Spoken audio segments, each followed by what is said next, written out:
Hi everyone and welcome to Exploring the Build. If you just found this place, then welcome. And if you're returning, I am glad to have you back. I'm Alex and this is my channel where we explore and theory craft different character builds for Dungeons & Dragons 5th edition. Today is a bonus video where we're doing a little quick build that will explore a briefly summarized character build for Dungeons & Dragons. As always with quick builds though, if there's ever a build you'd like to see me explore in the future, be sure to let me know in the comments below. The concept for today's video is honestly just my own. I wanted to do a bonus video with the release of the 2024 rules based on one of the subclass changes that I am most excited for, the Champion Fighter. Fighter has always been one of my favorite classes, if not my favorite class, and it usually shows up in most of my characters that I actually play at the table in some capacity, either as a multi-class dip or as just an actual fighter character. And the champion in theory has been really interesting to me because I do like passive abilities, but I don't think I'm really pushing the envelope here by saying that the champion in 2014 never really stacked up. In fact, when there was the Brute from Unearthed Arcana so long ago, I felt that the Brute was what the champion should have been. Now though, with the 2024 revision to the champion subclass, I am actually excited to see what the class can do. We aren't going to be going for anything fancy like dealing the most damage or dealing nova or burst damage or anything like that. We are honestly just creating a human fighter with a greatsword. Now, let's jump into the build. Starting in character creation with our origin, we are, like I said, a human, and that's going to get us a couple key things for this build.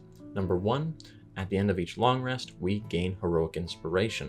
Heroic inspiration is pretty much 2014 inspiration, only it's going to become a little bit more mechanically prevalent since it isn't just based on the DM providing it for us. In this case for us, we are able to just get it at the end of every long rest, and we can use it to gain advantage on a D20 test roll. We can only have one at a time though, so we'll want to use it while we have it, especially later on in the build. For our background or actual origin, we are going to be a farmer. Farmer lets us improve our strength by +2 and our constitution by +1, and it gives us access to the tough feat. With the tough origin feat already taken care of, we're going to use our human origin feat to pick up alert. You could pick any other origin feat that you actually really like if you don't like alert that much. I like it purely for the proficiency bonus to initiative, and that's that. In terms of our stats though, we're going to want the following array of ability scores, or really, I will want the following array of ability scores just because I'm just going for a great sword fighter. It's going to be strength 17 by putting 9 points into it and adding a +2 there. Dexterity of 13 by putting 5 points into that one. Constitution of 16 by putting another 9 points into it and our +1. And then we're going to leave intelligence and charisma alone at 8 each, but put our last 4 points into wisdom to get us an actual +1 to our perception checks and wisdom saves. And now it's time to talk about the class. I'm going to highlight what fighters get that we want to pick up, and then what champion gets in 2024, and then we'll talk about feats a little later. First of all, we're going to get weapon mastery, and we can pick 2 weapons to have the mastery property of. We are using a greatsword, and that's really the only weapon we care about, so we're just going to go with that. For our fighting style, we are going to pick up great weapon fighting. Great weapon fighting is a little weird because it got nerfed to some extent. It no longer lets you re-roll a 1 or a 2 on the weapon damage die. Instead, it just treats a 1 or a 2 rolled as a 3. The key though is that it says that you can treat any 1 or 2 on a damage die as a 3. Because the greatsword deals 2d6 damage, those 2d6 are both damage dice, and that means that we are getting double the value out of this feature than someone using a polearm or great axe would, which is kind of silly in my mind, but we'll take it because it increases our minimum damage to 6, which is literally 1 off of the average damage that a greatsword would typically do. If we hit an enemy, we're going to be hitting them hard. And of course, we have the weapon mastery of graze from the greatsword, which means that even if we don't hit the enemy, we actually still deal damage to them. We'll deal damage only equal to our strength modifier, but no matter what, as long as we swing at a target, that target is taking damage. And honestly, coming from me, this feels pretty good.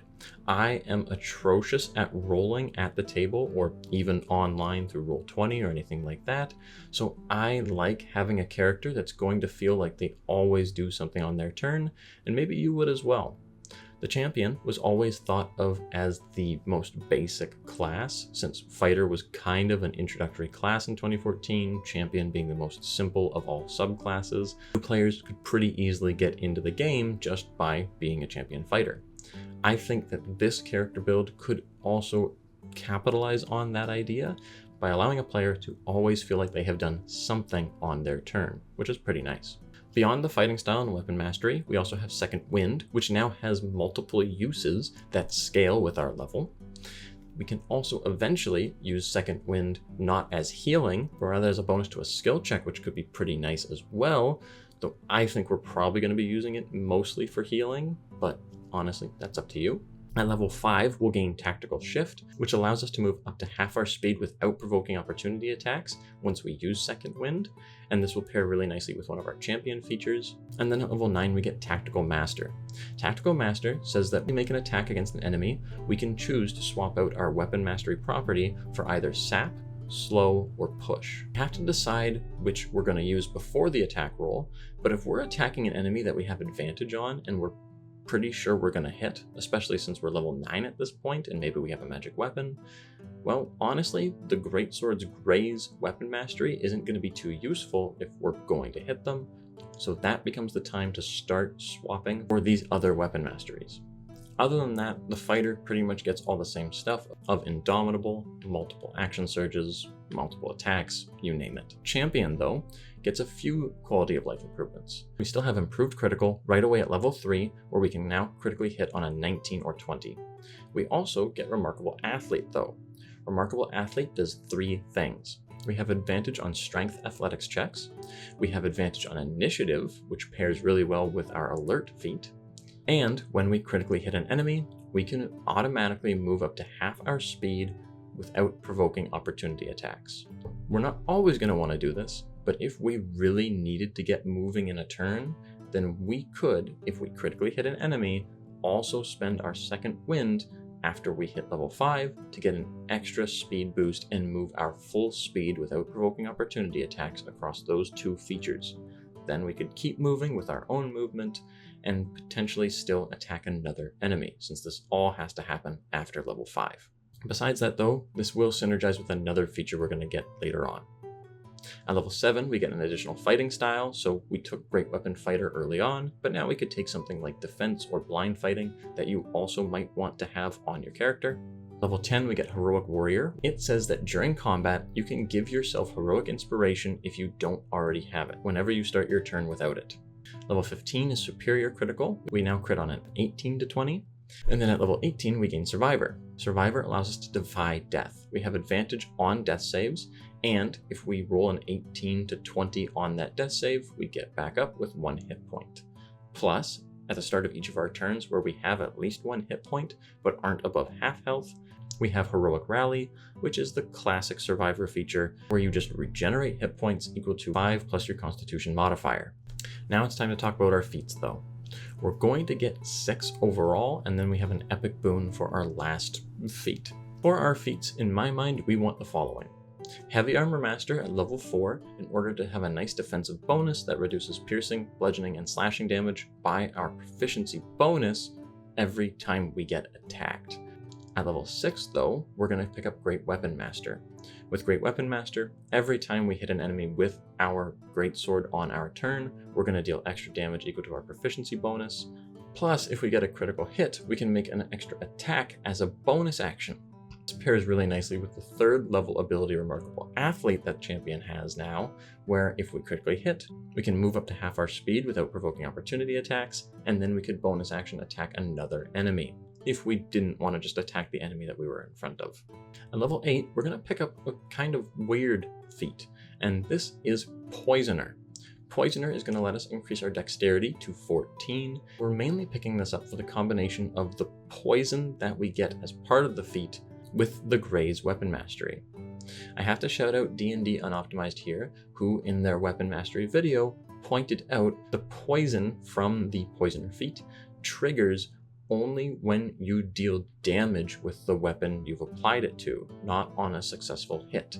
That means that with a Greatsword with the Gray's weapon mastery, we could attack an enemy, and even if we miss, they will still take damage, they'll have to make the Constitution save, and if they fail, they will take an extra 2d8 poison damage on top of the little bit of damage they took from our strength modifier. That is okay on its own, and it might not trigger all the time, obviously, but it still gives us an interesting option to use in combat if we have the money to spend on the poisons. What makes that combo really interesting is picking up the Mage Slayer feat at level 12. Mage Slayer lets us improve our strength by 1 to 20 now, since we improved it twice from Heavy Armor Master and Great Weapon Master. So it has two key features that are really great for this build. Number one is Concentration Breaker. Concentration Breaker says that every time we deal damage to an enemy, they make their concentration check, if they are concentrating on something, with disadvantage. Take the combo of Graze and Poisoner that we just went over, where we didn't even hit the enemy, but we still potentially dealt 2 instances of damage to them. This would mean that for the low price of missing a creature that is concentrating on a spell or feature, we could potentially have them trigger 2 concentration saves with disadvantage on each one. Pretty niche scenario, but I think it's just kind of fun to think about and possibly have trigger. But really, we don't care if it gets triggered or not, because we want Mage Slayer for the last ability no matter what, and that is Guarded Mind. Guarded Mind says that when we fail an Intelligence, Wisdom, or Charisma saving throw, we can just choose to pass instead, and we can do that once per short rest. This feels like an auto-pick feat on most fighters. You probably don't need it right away, but you definitely want it, because it is a pseudo-legendary resistance. And on top of that, it just saves us from using one of our Indomitable uses on one of these saves. This, paired with Indomitable, will make it really hard for enemies to actually mentally threaten us, and means that we can feel a little bit better about leaving those mental stats behind while improving our physical stats. Finally, for our last 2 feats, we're going to improve our Constitution by 2 twice using the Ability Score Improvement feat, going all the way up to 20 Constitution. And then for our Epic Boon, it's a little bit of a toss-up. There's either Fortitude of Defense, which is my personal favorite because it gives us a lot of extra health and healing, or you can go Irresistible Offense if you want to focus more on dealing damage. All that said, let's summarize the build with some neat combos that we can do. Well, at level 6, once we score a critical hit, we can move, bonus action attack thanks to Great Weapon Master, or bonus action move again thanks to Second Wind and Tactical Shift. At level 9, we can replace Graze with Push, Sap, and Slow. If we think we're not going to get any value out of our Graze weapon mastery on the attack, if we're attacking something with a really high AC, maybe we keep the Graze weapon mastery just in case. At level 12, regardless of whether we hit or miss a creature that is concentrating on a spell or other concentration feature, if we apply poison to our weapon as a bonus action beforehand, then we can potentially cause 2 concentration saving throws with disadvantage for that character. Finally, at level 19, if we were to play this character all the way up to this level, we would have an average of about 293 hit points, I believe. That includes Tough and Epic Boon. And at the start of our turns, if we're under half health, we're going to heal from our Survivor feature, and we're going to get to heal an extra amount equal to our Constitution modifier thanks to the Boon of Fortitude. If we are above half health and we still want the Boon of Fortitude's bonus healing of our Constitution modifier, it does apply to Second Wind as well, which makes for a lot of healing on a character with a lot of health. Overall, we are a tried and true champion. We hit things hard, and even if we miss, we still hurt them. Besides that though, I think that this base human fighter character would be kind of fun to play at the table and actually go through the beginnings of a campaign with. Getting to just walk up, hit things hard, and know that you're going to have some tactical choices to make really gives us some nice tactical spice to an otherwise pretty basic character build. I think this would be a good contender for one of my first characters I play in the 2024 rules, but it might not be everyone's cup of tea, and that is perfectly fair. Let me know what you thought of the build though. Thank you so much for coming on the journey with me, and I hope to see you in the next one.